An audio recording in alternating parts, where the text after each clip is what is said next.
isa sa hanapbuhay ng mga taga-barangay Sitio Uno.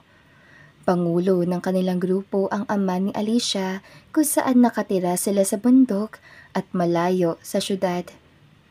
Sa kabila ng kahirapan ay hindi nakalimutan ng mga tao roon na magpasalamat sa araw-araw at makontento sa kung anong meron sila. Sa lugar nila ay kadalasan nasa minahan ang mga kalalakihan at sa bahay naman ang mga kababaihan. Sa lugar ng Sitio Uno ay mayroong pinoprotektahan na lihim ang mga nakatira doon. Ilang taon na rin ang nakalipas simula nang itago nila ang isang pangyayari at ni isa sa kanila ay walang balak ni ilantad ang katotohanan. Lalo pa at utos mismo ng kanilang pinuno na panatilihing lihim ang kanilang pinoprotektahan. Isang araw, nasa minahan ang lahat ng kalalakihan at papunta naman doon ng ilang kababaihan na pinangungunahan ng asawa ng kanilang pangulo. Masayang naglalakad ang lahat nang biglang napatigil ang ginang at agad napahawak sa kanyang puso. Dali-dali naman dumalo ang anak nitong babae at binawi ang mga bitbit na pagkain. "Inay, okay lang po kayo?" Okay lang ako, Alicia. Hindi ko alam pero bigla na lamang sumakit ang puso ko na para bang nahihirapan akong huminga. Po, baka ano na ang nangyayari sa iyo na hindi namin alam ni Itay ha? Umuwi na muna tayo at sila na ang maghatid ng pagkain kina Itay. Hindi na pumalag ang ginang at sinunod na lamang ang sinabi ng kanyang unika iha. Akay-akay ni Alicia ang ginang hanggang sa makauwi sila sa kanilang kubo. Napailing na lamang ang ginang dahil bago sa kanya ang pakiramdam na iyon at hindi niya alam kung bakit bigla-bigla na lamang sumasakit ang kanyang puso. Sa kabilang banda naman ay si Arnold na biglang napaluhod sa malamig na sahig ng ospital nang hindi na niya maabutan ang ama. Kagagaling lamang niya sa kanyang kumpanya at nakatanggap na lamang siya ng tawag galing sa ospital na inatake muli andon. 3 taon na simula nang namalagi sa ospital andon matapos itong madisgrasya sa isang kabgubatan kung saan kasama nito ang ina ng binata. Ang nakakalungkot pa ay mag-isa na lang na-rescue andon at hindi na muling nakita andon niya na lalong napabagsak sa pagkatao ni Arnold. Dad! Daddy! Gumising kayo dyan! Huwag niyo akong iwan dito. Lalo na't mag-isa na lamang ako. Ilang beses ko nang pinahanap ang mami. Pero wala talaga. Daddy, please wake up. Hindi ko kaya mabuhay na mag-isa. Umiiyak pa si Arnold habang hawak-hawak ang paanan ng malamig na bangkay ng ama. Alam niya mismo na darating talaga ang araw ni iyon pero hindi niya pa rin matanggap na tuluyan na siyang iniwan ng kanyang ama.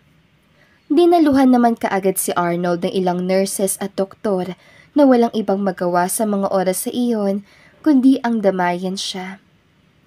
Bakit? Bakit ito nangyayari sa akin? Mabuti naman akong tao. Mabuting tao rin ng mga magulang ko. Patuloy lamang sa paghagulhol ang 28 anyos sa binata. Hinayaan na rin siya na makakasama sa loob ng kwarto at iniwan siya mag-isa. Maya-maya pa ay dahan-dahan tumayo si Arnold at hinawakan ang kamay nandun. Hinigpitan niya pa lalo ang paghawak nito dahil alam niyang iyon na ang huling beses na mahawakan ang ama. Rest in peace, Dad.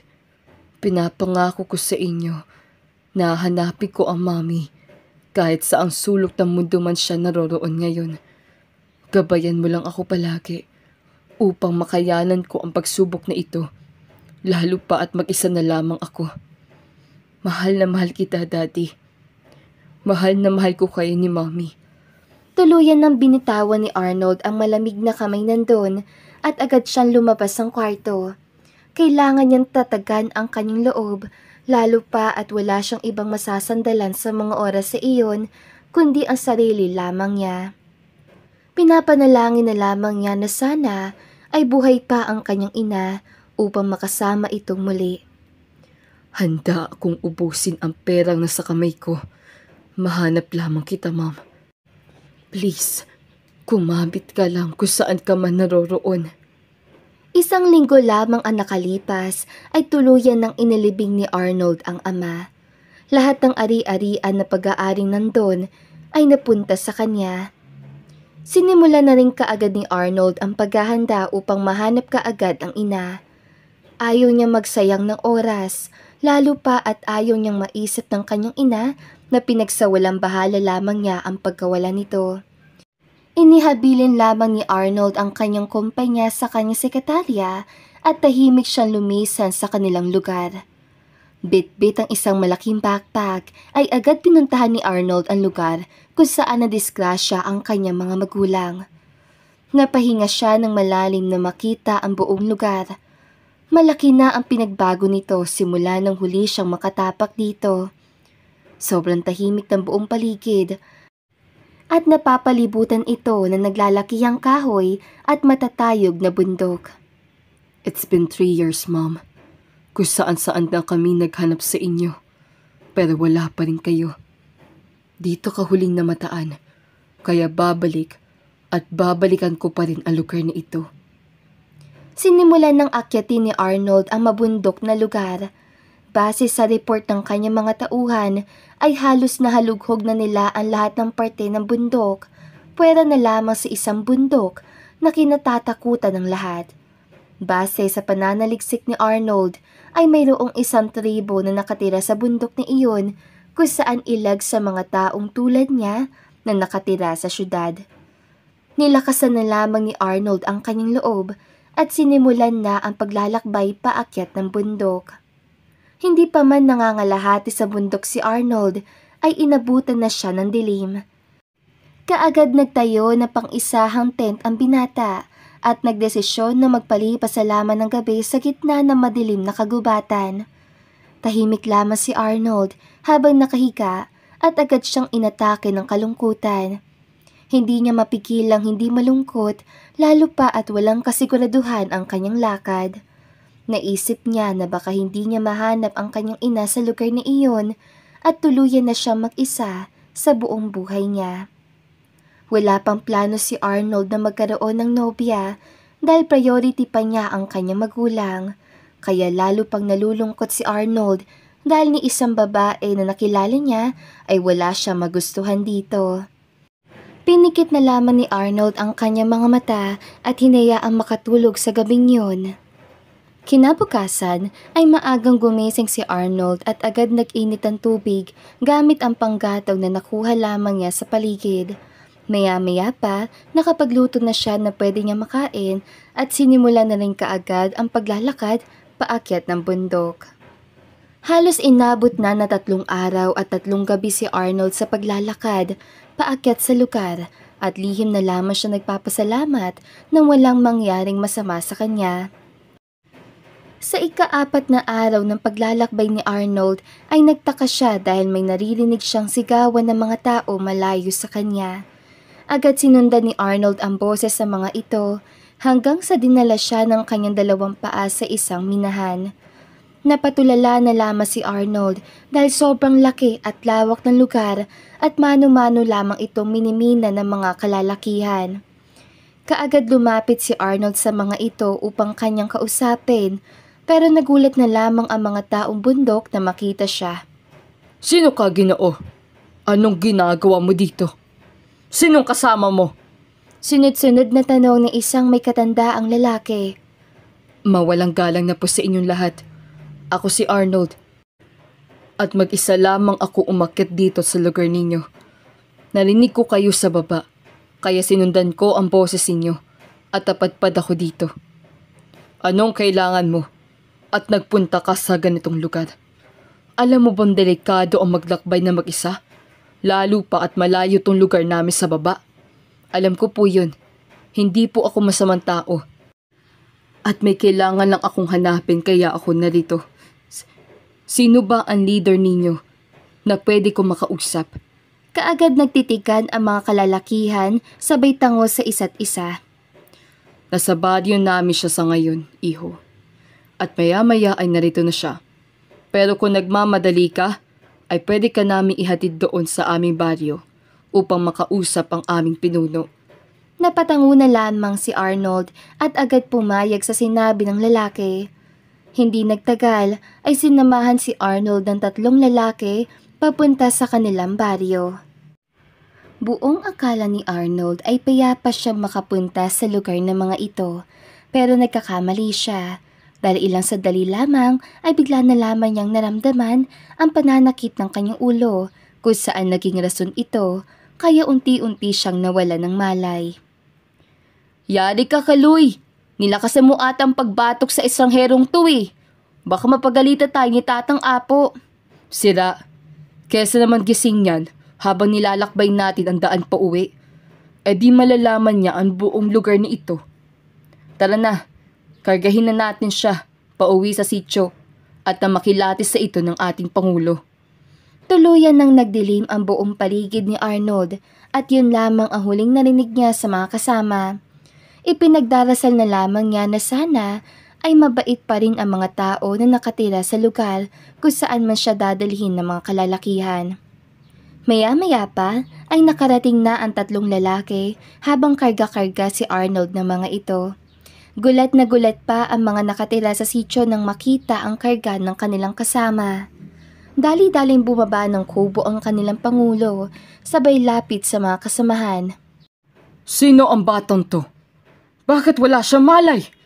Pasensya na po, Apo, pero binatukan ko po siya sa ulo para mawala ng malay. Pero makakaasa naman kayong hindi ganoon katindi ang ginawa ko sa kanya. Dalhin niyo siya sa loob ng aking kubo. Bumalik kayo doon sa minahan at siguraduhin ninyong walang ibang kasamang ang batang ito. Agad ipinasok sa loob ng kubo si Arnold at nagulat pa ang dalaga si Alicia na makita ang walang malay na binata. Tang, napano po siya? Taga saan po siya? At bakit dapat pa siya dito sa atin? Yan ang hindi ko alam, Alicia. Maghanda ka ng pwede niyang makain paggising niya. Kailangan ko siya makausap sa oras sa magkamalay na siya. Bumaba muli ng kubo ang ama ni Alicia, kaya naiwan naman ang dalaga habang nakatingin sa walang malay na si Arnold. Napasinghap pa si Alicia na biglang tumibok ng mabilis ang kanyang puso nang matitikan ang mukha nito. Kaagad naghanda si Alicia na pwedeng ipakain sa estrangherong si Arnold sa oras na magising ito. Pagkatapos ay dahan-dahang umupo ang dalaga sa tabi ni Arnold. Ilang saglit pa ay unti-unting nagising ang binata at napangiwi pa na maramdaman ang pananakit ng kanyang ulo. Napaupo naman na matuwid si Alicia hanggang sa magtagpo ang kanilang mga mata. Bahagyang nagulat si Arnold at dahan-dahan nagsalita. Nasa langit na ba ako? Bakit may isang anghel sa tabi ko? Napakunot naman ang noo ni Alicia at mahinang sinapak sa dibdib ang binata. Napaaray si Arnold kaya umiling si Alicia. Kung nasa langit ka, mister, hindi ka na makakaramdam ng sakit ngayon. Ako si Alicia at nandito ka sa tribo namin. Kaagad na paupo si Arnold at nilibot ng paningin ang buong lugar. Agad niyang naalala na umakyat pala siya sa bundok para hanapin ang kanyang ina. Yung mga lalaki, may nakita ako minahan at ang sabi nila ay ihahatid nila ako sa baryo upang makausap ang kanilang pangulo at bigla ko na lamang maramdaman ang... Hindi na natapos si Arnold ang balak sabihin dahil tumayo bigla si Alicia. Yung mga lalaking yon? Ay, siguro sinapakan nila sa ulo para makatulog ka. Ay nako, ako na ang humihingi na pasensya sa ginawa niya sa'yo. Hindi naman kami masasamang tao. Natatakot ang siguro sila, lalo pa. At hindi kami sanay na may ibang taong umaakyat dito sa bundok. Ako nga pala si Arnold. Nasaan ba ang pinuno o pangulo ninyo? May kailangan lamang akong itanong sa kanya. Umalis pa ang tatay apo ko at babalik rin siya kaagad. Si inay naman ay nasa hardin, kumuha ng pwede natin makain mamaya. Hindi niya rin alam na may bisita kami. At ikaw yon. Tumango na lamang si Arnold at hinintay na lamang na bumalik ang ama ng babae. Samantalang si Alicia naman ay nagdadalawang isip kung ibibigay niya ba ang pagkain na hinanda para kay Arnold o hahayaan na lamang itong walang makain. Sa bandang huli ay sinunod pa rin ni Alicia ang utos ng kanyang ama. Arnold, may kamote ako hinanda dito. Pasensya ka na, pero hindi pa ako nakapagluto ng kanin, kaya itong kamote na munang kainin mo. Salamat, Alicia. Sa tingin ko ay mabait naman kayo dito. Pero ang hindi ko maintindihan ay bakit kailangan pa akong patulukin ng mga kasamahan mo. Dahil siguro hindi ka namin kilala. Ayaw lang nilang malaman mo ang lugar ni ito. Mamaya ay tatanungin ka ni Itay kung ano ang pakay mo dito. At sa oras na mapatunayan na hindi ka masamang tao, ay baka si Itay pa ang magkahatid sa iyo pababa ng bundok. Hindi ako pwedeng umalis, Alicia. Kailangan ko mahanap ang nanay ko dahil itong lugar ninyo na lamang ang huling alas ko.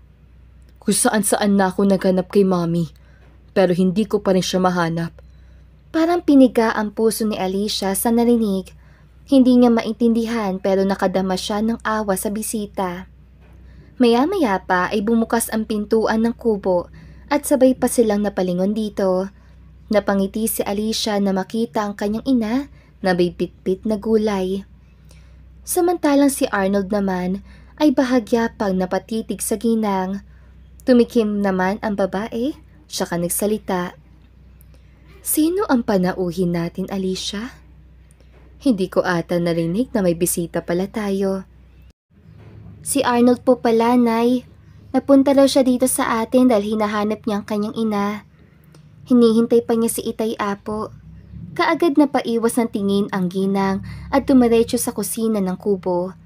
Tahimik lamang itong nagtatabaho hanggang sa bumukas muli ang pintuan at pumasok doon ang tatlong lalaki. Isa na doon ang ama ni Alicia na siyang pinuno ng grupo. Magandang araw. Pasensya ka na sa ginawa ng tauhan ko sa iyo kanina sa minahan. Pero bakit ka nga ba narito sa lugar na ito? Malayo ito sa kabihasnan at ikaw lang ang napadpad dito sa ilang taon naming paninirahan sa bundok. Ako po si Arnold. Nakatira po ako sa syudad. Pero umakyat po talaga ako dito sa lugar ninyo dahil may hinahanap ako. Hinahanap? Sino ang hinahanap mo? 3 taon na pong nakalipas mula na madisgrasya ang mga magulang ko sa baba ng bundok. Ngunit ang daddy ko lamang ang na-rescue at biglang nawala na parang bula ang mami ko. Kung saan-saan na kami naghahanap sa kanya pero wala kaming makita. Itong bundok ninyo ang hindi namin nabisita. Lalo pa at kinatatakutan ata ang lugar na ito base sa narinig ko. Wala rito ang hinahanap mo, Arnold. Nais kong bukas mismo ay umalis ka na dito sa baryo namin at isipin mo na lang na hindi ka nakaakyat dito.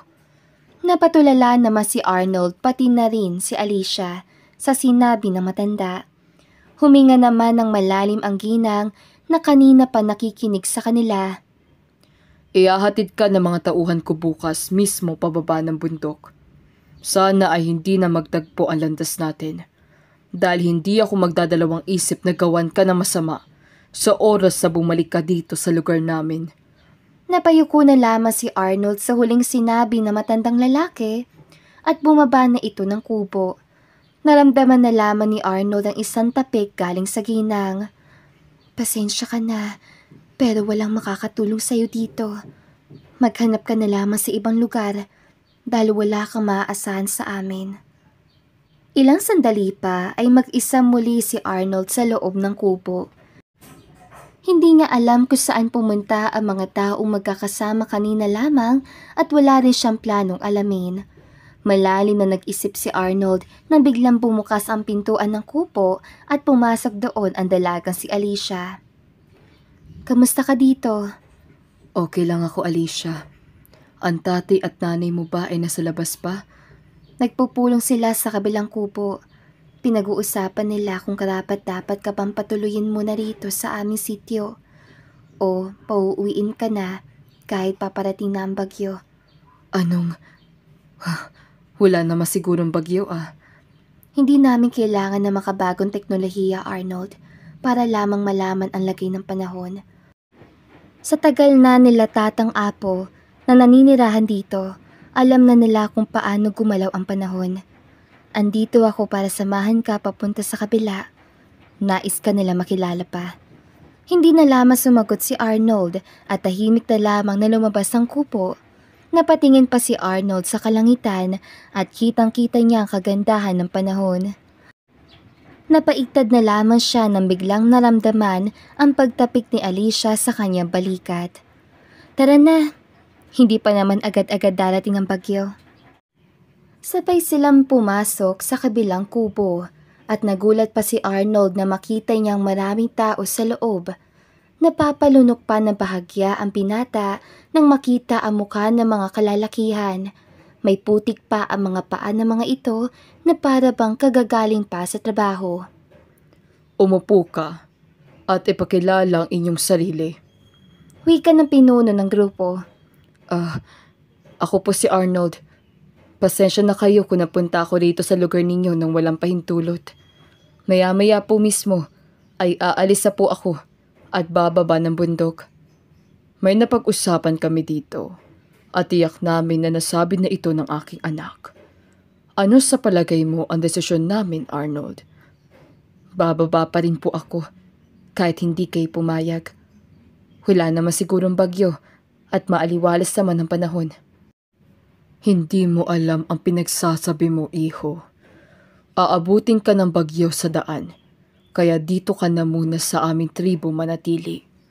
Habang nakitira ka sa aming kubo, kailangan mo magtrabaho tulad ng araw-araw namin ginagawa. Hindi naman maapektuhan ng bagyo ang minahan. Napalunok muli na sariling laway ang binata. Magaling siyang magpatakbo ng kumpanya pero wala siyang alam sa pagmimina. Ngunit nang tignan niya ang seryoso mukha ng mga taong nakapaligid sa kanya, ay dahan-dahan na lamang siyang napatango. Maraming salamat po sa inyong pag-aalala sa kaligtasan ko. Sa oras na mawala na po ang bagyo, ay bababa na rin kaagad ako. Kailangan ko pang hanapin ang nawawala kong ina. Hindi sumagot ang mga Sitio Uno at nagkatinginan lamang ang mga ito. Maya-maya pa ay nakalamdam na lamang ng gutom si Arnold kaya pinalabas na ito sa kubo. Nasa kanyang tabi naman ang dalaga si Alicia na tahimik lamang na nakasunod sa kanya. Hindi na nakatiis si Arnold at humarap na kay Alicia. Nagulat naman si Alicia at takang tumingin sa binata. May sasabihin ka ba? I know it sounds rude but may ibang pagkain pa kayo dito? Ayaw mo sa kamote? May ibang pagkain naman dito pero kailangan ay tayo mismong kukuha. Anong klaseng pagkain ba yan? May cup noodles akong dala pero hindi ko alam kung saan nakalagay ang bagahe ko. Si Tatang Apo nagtago ng gamit mo. Kailangan namin maging strikto, alang-alang sa kaligtasan ng lahat. Naiintindihan ko, Alicia. Balik tayo sa pagkain. Doon na tayo dumiretso upang makakain ka na agad. Dinala ng dalaga si Arnold sa kanilang hardin at nakita pa nila ang ina ng dalaga. Ngumiti lamang ito ng tipid, tsaka tahimik na umalis.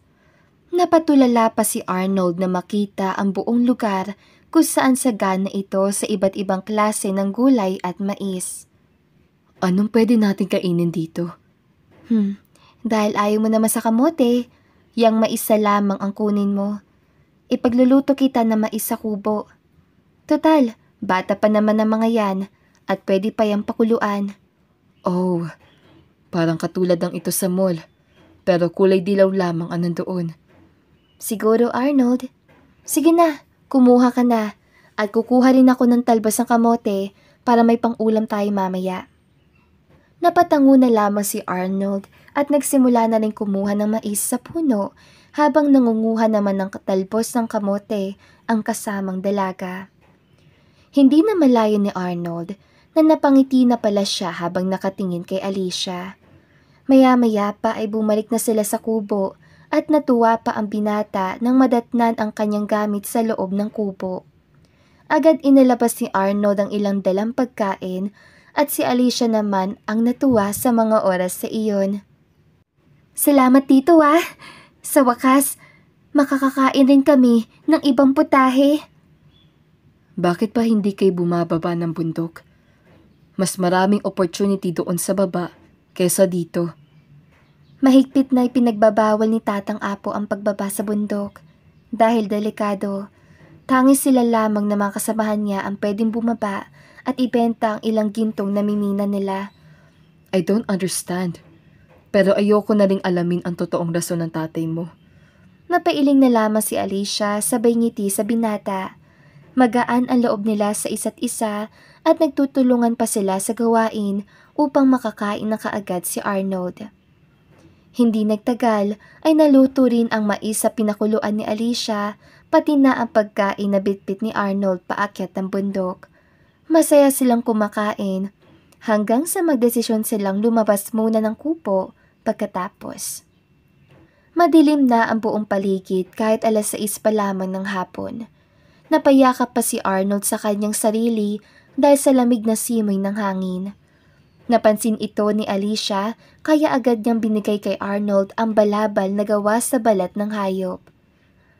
Bigay yan ni Tatang Apo sa akin. Gamitin mo muna at sanay na ako sa lamig ng hangin dito sa aming sityo. Salamat, Alicia. Mukhang hindi ata ako masasanay sa lamig ng panahon niyo dito. Huwag kang mag-alala. At tatagal lang naman ng 1 linggo ang bagyo. Makakauwi ka rin kaagad pagkatapos ito. Minsan nga, ay ilang araw lang ay umaalis na ang bagyo. Tumango na lamang si Arnold at tahimik na pinagmasdan ang lugar. Napahinga ng malalim ang binata nang wala siyang makitang ilaw sa ibaba ng bundok. Nalulungkot siya para sa mga taong nakatira sa Sitio Uno dahil malayong malayo ito sa kabihasnan. Nanaisip man niyang kausapin si Alicia tungkol sa magandang oportunidad sa baba ng bundok, pero alam niyang hindi basta-bastang papayag ang mga magulang ni Alicia sa oras na ipapasya niya ito sa syudad. Tahimik lamang silang nakatanaw sa madilim na paligid na tanging buwan lamang ang nagsisilbing ilaw nila. Pinalipas muna nila ang ilang minuto bago magdesisyong bumalik sa kubo. Binigyan lamang ang binata ng manipis na unan at pinahiga sa kawayan na sahig. Dahil sa pagod ay agad nakatulog si Arnold at hindi na ininda ang kawayan na sahig. Kinabukasan ay naalipungata si Arnold dahil gising na ang buong sityo kahit may kadiliman pa ang buong paligid. Lumapit si Alicia sa binata at binigyan ng pangtakip sa muka. Magandang umaga! Gising na at maaga kayo pupunta ng minahan. Sinabi sa akin ni Itay na isasama ka nila. Huwag kang mag-alala at susunod kami doon, bitbit ang ilang pagkain. Tumango na lamang si Arnold at agad tumayo sa pagkakahika. Nang makalabas siya ng kubo ay nakita niyang handa na ang lahat at siya na lamang ang hinihintay ng mga ito. Tahimik siyang lumapit sa grupo hanggang sa nagsimula na silang maglakad. Napalingon pa si Arnold sa kanyang likuran kung saan makikita ni Alicia na nakatayo sa labas ng kubo. Tipid niyang initian ang dalaga at ngumiti naman ito sa kanya. Ilang oras din silang naglakad hanggang sa narating na nila ang minahan. Sumama ka sa kanila sa loob. Tuturuan ka nila kung ano ang gagawin habang may gagawin pa ako dito sa labas. Wika na matandang lalaki. Sumunod na lamang si Arnold dahil ayaw niya magkaroon ng problema lalo pa at wala siyang kakilala sa mga kasamahan. Maya-maya pa ay nakuha na kaagad ni Arnold ang trabaho hanggang sa lumipas ang ilang oras at dumating na ang ilan sa kababaihan ng grupo. Napangiti pa si Arnold nang makita si Alicia sabay lapit dito. Sabayan mo na ako sa pagkain. Nahihiya ako sumabay sa mga kasamahan ko at hindi ko pa ata nakuha ang loob nila. Hayaan mo sila, Arnold. Hindi naman magtatagal at matatanggap ka rin nila tulad ng ibang napadpad dito sa amin. Napatigas si Arnold at napatingin na seryoso kay Alicia. Anong ibig ba sabihin? May iba pang napadpad dito bago ako? Ha?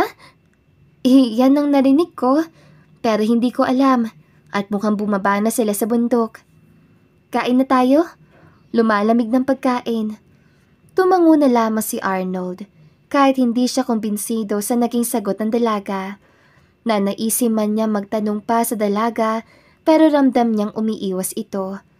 Napagtanto ni Arnold na may mga lihim na itinatago ang Sitio Uno at yun ang aalamin niya. Gabi na nang makauwi sina Arnold at bumagsak naman ang napakalakas na ulan na may kasamang malakas na hangin. Patay sindi pa ang kanilang lamparilla dahil sa lakas ng hangin. Maya-maya pa ay naramdaman ni Arnold ang presensya ng ina ni Alicia at agad siyang ngumiti dito. Okay ka lang ba, iho? Opo, okay lang po ako. Hindi ko alam na totoo pala ang sinabi ng asawa ninyo na may paparating na malakas na bagyo. Mabuti na lamang, iho, at hindi ka tuluyang bumaba ng bundok. Baka napano ka pa ngayon sa daan. Maraming salamat po sa pagpapatuloy sa akin dito sa inyong tahanan. Walang anuman, iho. Wala kaming ninanais kundi ang kaligtasan mo. Nagulat pa ng bahagya si Arnold nang haplusin ng ginang ang kanyang buhok. Napasinghap pa siya na makita ang nanunubig na mga mata nito. Umiiyak po ba kayo?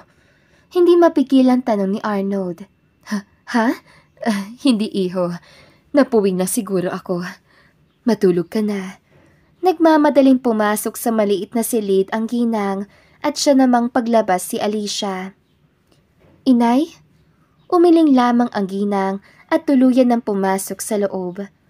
Tumayo naman si Arnold at lumapit kay Alicia. May problema bang nanay mo? Hindi ko alam, Arnold. Hayaan na muna natin siya.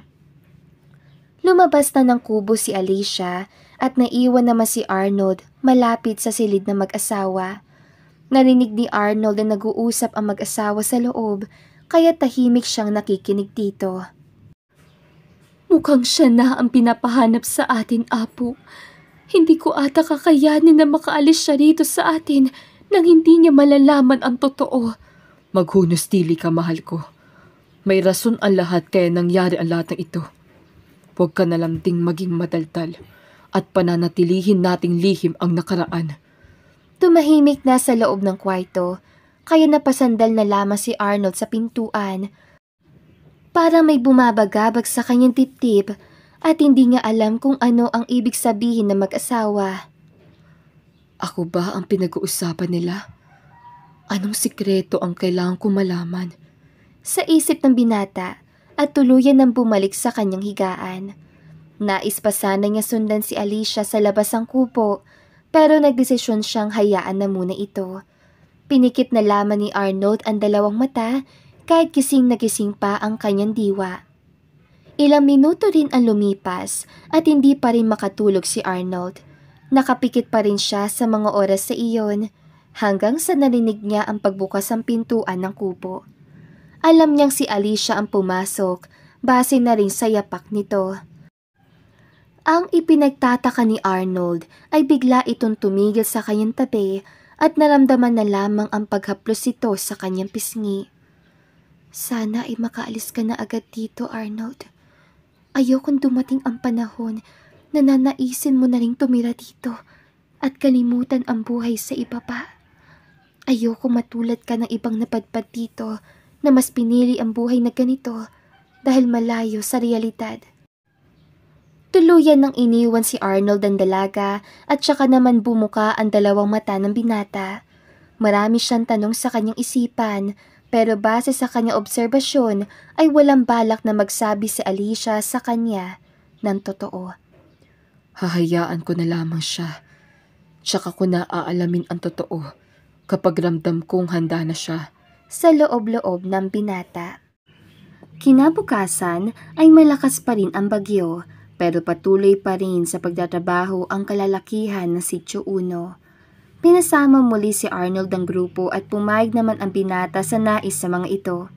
Hindi pa rin namalayan ng grupo ang oras hanggang sa makauwi sila kinagabihan. Dahil sa lakas ng ulan at hangin ay nagkaroon ng sinat ang binata hanggang sa naging lagnat ito. Arnold! Ang init ng katawan mo! Nag-aalalang wika ni Alicia. Wala ito. Kailangan ko lang matulog para mawala ang lagnat ko. Hindi. Kukuha ako ng gamot sa hardin. Please, Alicia. Wag na. At malakas pa rin ang ulan at hangin sa labas. Dito ka na lang sa tabi ko. Pero hindi ka kaya pagagalitan ng tatay mo. Tulog na si Tatang Apo dahil sa pagod. Andoon na ni si Inay sa silid at tinapihan siya. Teka, at kukuha ako ng basang bimpo. Mabilis ang naging galaw ni Alicia, kaya lihim namang natuwa si Arnold. Simula nang mawala ang kanyang ina, ay wala nang nag-aalaga sa kanya tuwing nagkakasakit siya. Mag-isa niyang inaalagaan ng kanyang sarili, kaya natutuwa siya sa pinakitang pag-aalala ng bagong kakilalang si Alicia. Ilang segundo lamang ang lumipas ay nagbalik na ang dalaga, bitbit ang isang tabo na may bimpo at nagsimula ng pinunasan ang buong muka at kamay ng binata. Nagdadalawang isip pa si Alicia kung pupunasan niya rin ba ang katawan ni Arnold. Arnold, pwede ko bang punasan ang katawan mo? Yan kasi ang ginagawa ni Inay tuwing nagkakasakit ako. Sige lang. Tayong dalawa lang naman ang narito. Napatango na lamang si Alicia at dahan-dahan nang hinubad ang suot na damit ni Arnold. Maya-maya pa ay lalo pang nanginginig ang buong katawan ng binata dahil sa lamig ng bimpo na pinuna si Alicia.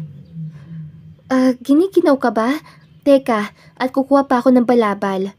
Hindi na natapos si Alicia ang naisabihin na bigla siyang hinawakan ni Arnold sa kamay at agad na payakap ang binata sa kanya. Huwag ka na munang umalis. Dito ka na muna at hayaan mong yakapin kita. Napasinghap si Alicia dahil sobrang bilis ng tibok ng kanyang puso. Nais niya mang kumawala sa mainit na yakap ni Arnold ay hindi niya magawa. Dahil ang totoo ay nagugustuhan niya rin ang mahigpit nitong yakap. Dahan-dahang humiga si Alicia sa tabi ni Arnold hanggang sa malayang nakayakap ang binata sa kanyang bewang kahit pa nakatalikod siya dito. Thank you. Thank you at binigyan mo ng init ang katawan ko. Hindi ako sanay na may nag-aalaga sa akin. Pero masarap pala sa pakiramdam. Kaya salamat, Alicia. Tatanawin ko ng utang na loob itong gabing to. Hindi na lamang sumagot si Alicia dahil sa sobrang higpit ng yakap ni Arnold sa kanya. Maya-maya pa ay naramdaman na ng dalaga ang pagduwag ng yakap ni Arnold at lumalalim na rin ang paghinga nito. Dahan-dahang humarap sa pagkakahiga si Alicia at napatitig sa maamong mukha ni Arnold. Sana gumaling ka na agad.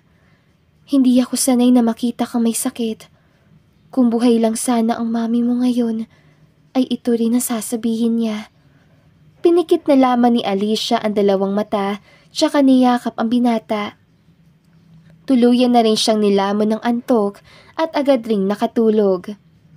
Ang hindi nila alam ay may dalawang pares pa na mga mata ang nakatitig sa kanila. Anong gagawin natin sa batang yan? Paano kung mahulog ang loob ng anak natin sa kanya at matuklasan niya ang lihim nating lahat? Puno ng takot na wika ng ginang. Hayaan mo muna ako mag-isip. Hindi naman natin pwedeng palayasin ang batang yan, lalo pa at malaki ang utang na loob natin sa nanay niya.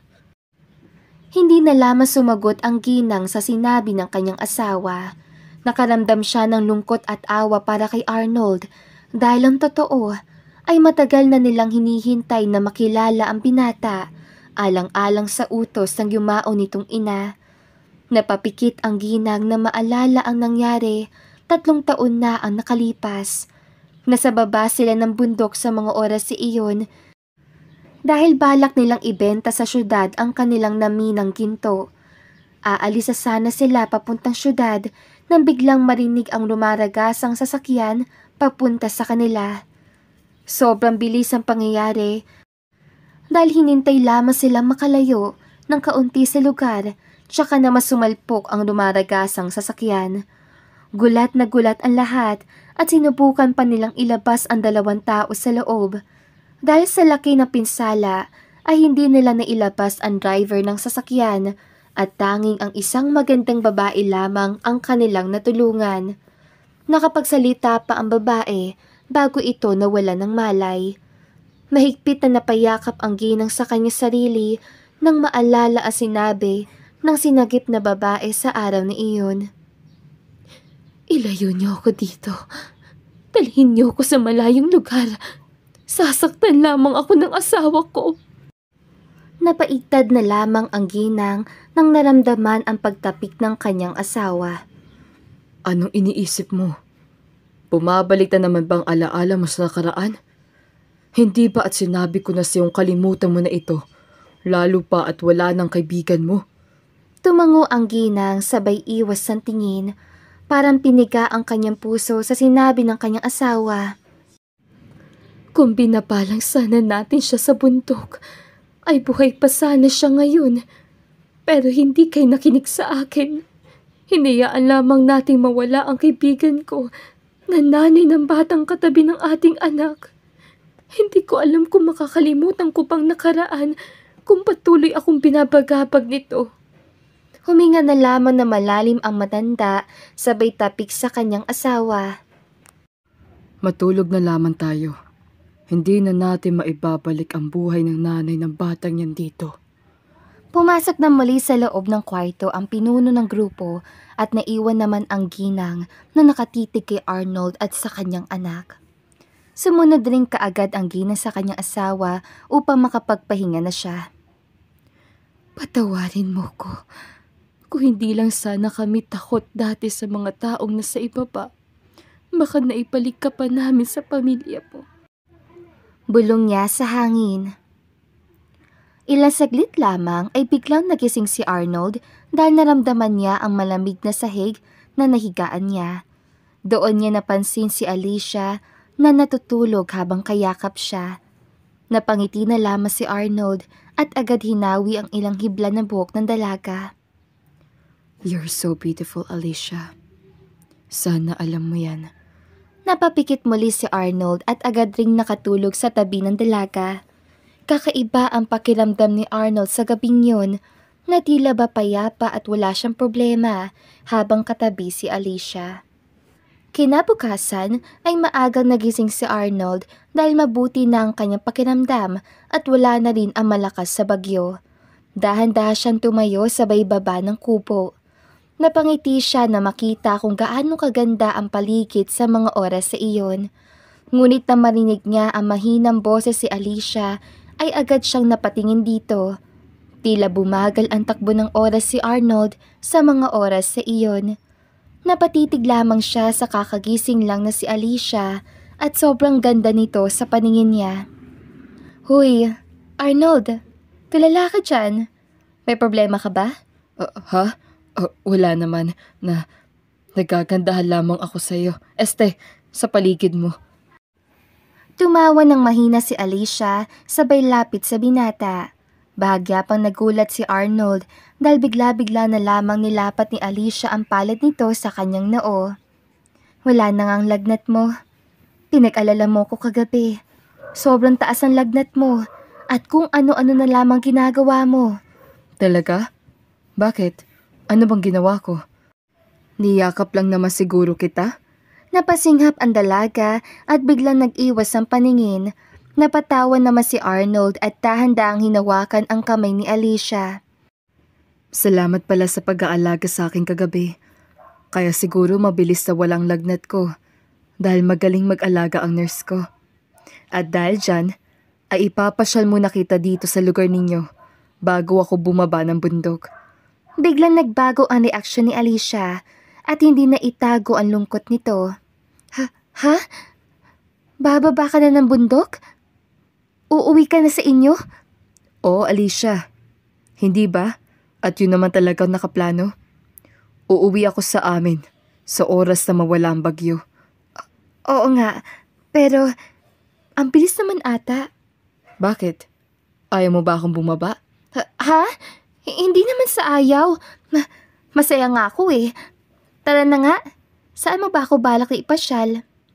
Napangiti na lamang ng tipid si Arnold at hindi na binitawan ang kamay ni Alicia. Samantalang si Alicia naman ay halos hindi na makahinga ng maayos dahil nalulungkot na siya sa mga oras na iyon. Tahimik lamang siyang naglalakad habang hawak ng binata ang kanyang kamay. Maya-maya pa ay nanlaki ang mga mata ni Alicia dahil napadpad sila sa isang parte ng bundok kung saan mahigpit na ipinagbabawal ng kanyang mga magulang na magpunta roon. Arnold, bakit tayo narito? Bawal tayo dito. Bakit naman bawal? Napansin ko ang lugar na ito noong dinala mo ko sa hardin ng nanay mo. Nakita ko rin na malawak ang lugar dito kaysa doon sa hardin. Halika at tignan natin kung ano pa ang tinatagong ganda ng bundok na ito.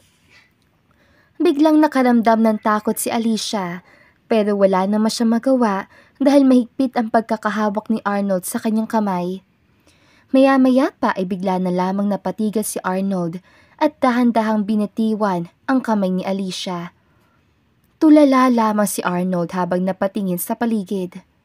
Bakit parang sementeryo ata ang lugar na ito, Alicia? Bakit maraming nakatanim na bulaklak? Pero hugis libingan naman.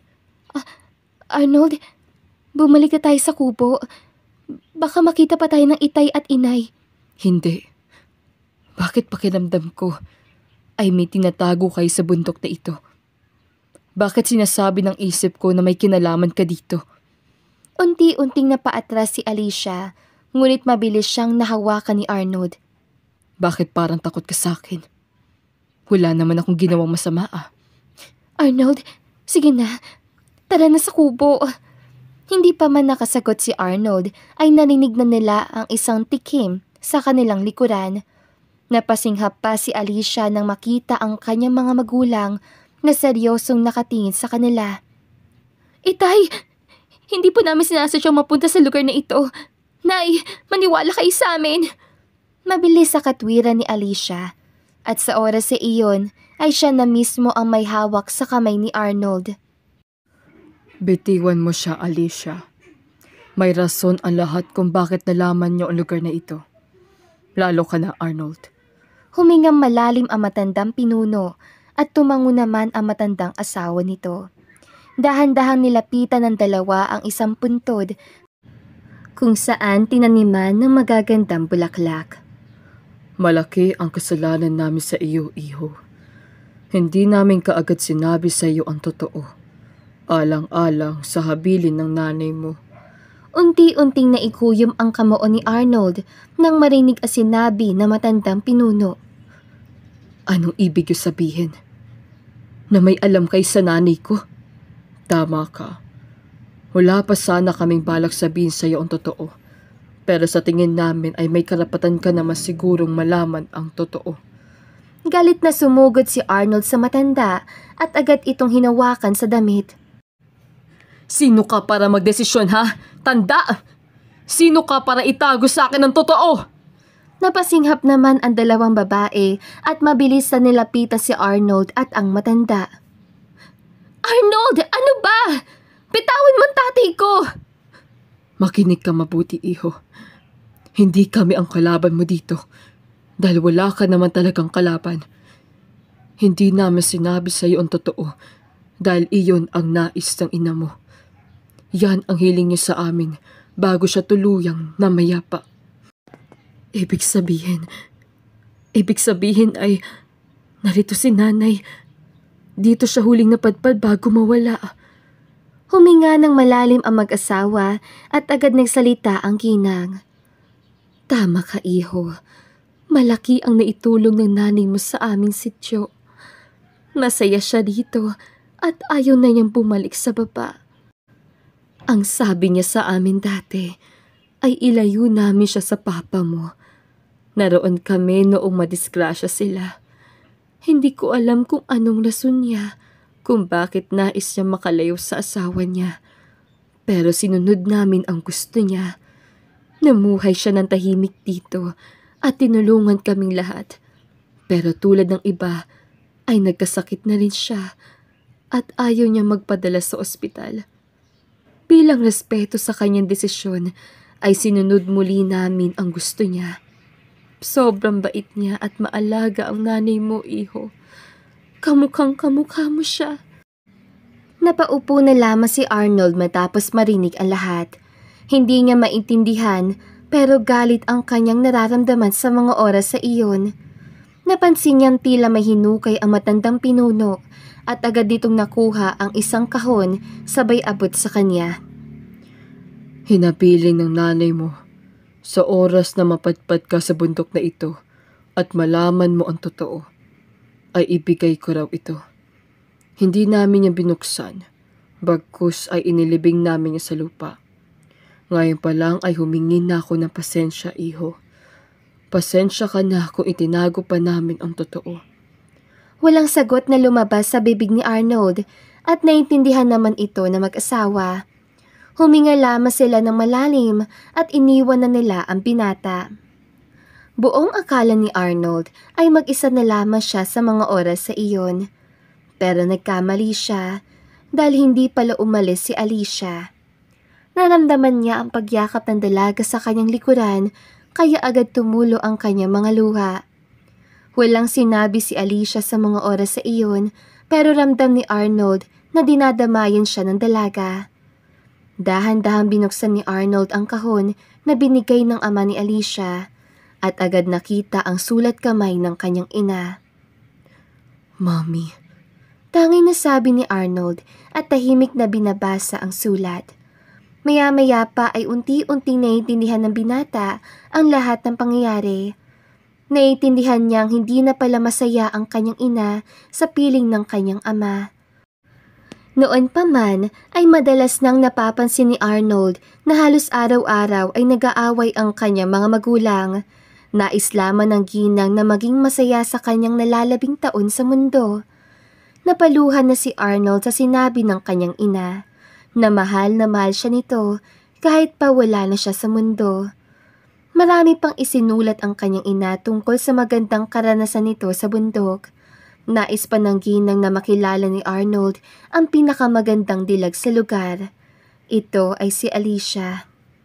Sige lang Arnold, iiyak mo lang yan hanggang sa maubos na ang luha dyan sa mga mata mo. Andito lang ako. Hindi kita iiwan. Bulong ni Alicia. Hindi na nagdalawang isip ang binata at niyakap na lamang na mahigpit ang dalaga. Salamat. Salamat at binigay niyo kay Mami ang huling hiling niya. At least alam kong masayang na mayapang aking ina at natuldukan na ang lahat-lahat. Nais ang Mami na makilala kita, Alicia. At ngayon ay kilala na nga kita. Unti-unting napangiti si Alicia at dahan-dahang hinawakan ang magkabilang pisngi ni Arnold. Sobra magkamukha kayo ng mami mo, Arnold. Ang bait-bait niya ni sa akin na para bang tunay niya akong anak. Ganun pa man ay nalulungkot ako. Dahil alam kong anumang oras ay bababa ka na sa bundok at iiwan na kami dito. Hindi naman sa ayaw ko dahil gusto kong umuwi ka sa inyo at huwag ka matulog sa iba na mas piniling manirahan sa bukid at kalimutan ang buhay sa baba. Kung bibigyan ka ng pagkakataon, Alicia, sasama ka ba sa akin sa baba? Nais mo bang maranasan ang buhay syudad? Oo naman, no? Pwede. Pero hindi ko ata kayang iwan ang mga magulang ko dito. Napatango si Arnold sabay haplos sa mukha ni Alicia. Minsan ay walang mali kung susundin natin ang nasa puso natin, Alicia. Kung ang nais mo ay makapunta sa baba, ay walang magagawa ang mga magulang mo kundi ang pagbigyan ka. Hindi naman ibig sabihin na sumama ka sa baba, ay kakalimutan mo na sila. Napatigil si Alicia at dahan-dahang napayuko. Tila nababasa ng binata ang kanyang tunay na nararamdaman sa mga oras sa iyon. Unti-unti namang tinaas si Arnold ang kanyang muka hanggang sa unti-unting nagtagpo ang kanilang mga lapi. Sabay pa silang napapikit at ninanamnam ang matamis silang halik. Maya-maya pa ay pinagdikit na lamang nilang dalawa ang kanilang noo at malalim na huminga si Alicia. Gusto kita, Arnold. Unang kita ko pa lang sa'yo. Alam kong ikaw ang lalaking hinihintay ko. Gusto rin kita, Alicia. Hindi ko man ito nasabi sa'yo kaagad, pero imbis ang nanay kong hinahanap ko, ikaw ang una kong nahanap. Nahanap ko na ang babaeng inilaan para sa akin. Nawalan man ako ng magulang, alam kong binigay ka ng Panginoon sa akin. Sa harap ng puntod ni Mami, ay aaminin ko sa iyo na gusto kita. Hindi lang basta gusto, kundi mahal kita. Handa akong ligawan ka, pati na ang mga magulang mo. Napaluhan na lamang ang dalawang mata ni Alicia at siya na mismo ang humalik kay Arnold. Salamat, Arnold. Salamat at nagpunta ka dito sa bundok kung saan kami nakatira. Ngayon ay may rason na ako na bumaba at sasama ako sa iyo. Napangiti na lamang si Arnold at niyakap na mahigpit si Alicia. Buong akala ng binata ay aalis sila sa puntod kung saan nakahimlay ang kanyang ina. Ngunit nagulat pa siya nang dinala siya ni Alicia sa isang tagong talon kung saan ang dalaga lamang ang nakakaalam. Napatulala pa si Arnold na makita ang buong lugar. Sino mag-aakala na may nakatago palang talon sa ibabaw ng bundok? Hindi na napigilan ng dalawa ang nararamdaman at sabay pa silang tumalon sa tubig. Napasinghap pa sila pareho nang maramdaman ang maginaw na tubig at agad napayakap si Alicia kay Arnold. Umuwi na kaya tayo? Ang lamig pala ng tubig. Agad nang ngumiti si Arnold at may naisip na kapelyuhan. Nagdadalawang isip pa siya kung sasabihin niya ba kay Alicia ang naiisip o hahayaan na lamang ang dalaga. Arnold, bakit ang tahimik mo? Masama ba ang pakiramdam mo? Wala. May naisip lamang ako. Anong iniisip mo? May naisip ako kung paano mawala ang panlalamig mo sa tubig. Tumawa si Alicia at pinikit pa ng mahina ang mataas na ilong ni Arnold. Alam ko yung iniisip mo. Sabi ko nga, uuwi na tayo. Hindi na natapos ni Alicia ang balak sabihin dahil sinakop na kaagad ni Arnold ang kanyang labi. Nagulat pa noong una si Alicia pero agad din siyang nakabawi at sinagot na rin ang halik ng binata. Ang kaninang panginginig ni Alicia ay napalitan ng mainit na pakiramdam. Naramdaman pa niya ang pagpulupot ng isang kamay ni Arnold sa kanyang bewang at nasa dibdib naman niya ang isa pang kamay nito. Namumula pa sa hiya ang mukha ni Alicia dahil ang totoo ay bago sa kanyang pakiramdam ang nararamdaman sa mga oras sa iyon. Niyakap niya si Arnold habang hinihimas ang binata ang kanyang dalawang maliit na bundok. Arnold, nahihiya ako, bulong ni Alicia. Saan ka banda nahihiya? Na ginagawa natin to sa tubig at hindi sa lapag? Hindi, nahihiya ako at mukhang maliit lang yung dibdib ko kaysa sa mga naging babae mo sa baba. Tumawa ng mahina si Arnold at hinalikan sa leeg si Alicia. Silly, your boob is perfectly fit in my hand. Huwag ka mahiya dahil wala naman ako naging babae sa baba. Sa maniwala ka o hindi. Napasinghap na lamang si Alicia at siya na mismo ang humalik sa binata. Napapikit pa sila pareho at hindi alintana ang malamig na tubig dahil kapwa nag-aapoy na ang kanilang pakiramdam sa mga oras na iyon. Parang sawang nakapulupot ang dalawang paa ni Alicia sa bewang ni Arnold. Napasinghap pang muli ang dalaga nang maramdaman ang galit na alaga nito. Arnold! I want you now, baby. Hindi ko alam kung pwede pa itong posisyon natin. Lalo pa at nasa tubig tayo. Sige lang, kaya ko naman siguro. Napahinga ng malalim si Arnold at tuluyan ng sinunggaban ang dalawang bundok ni Alicia.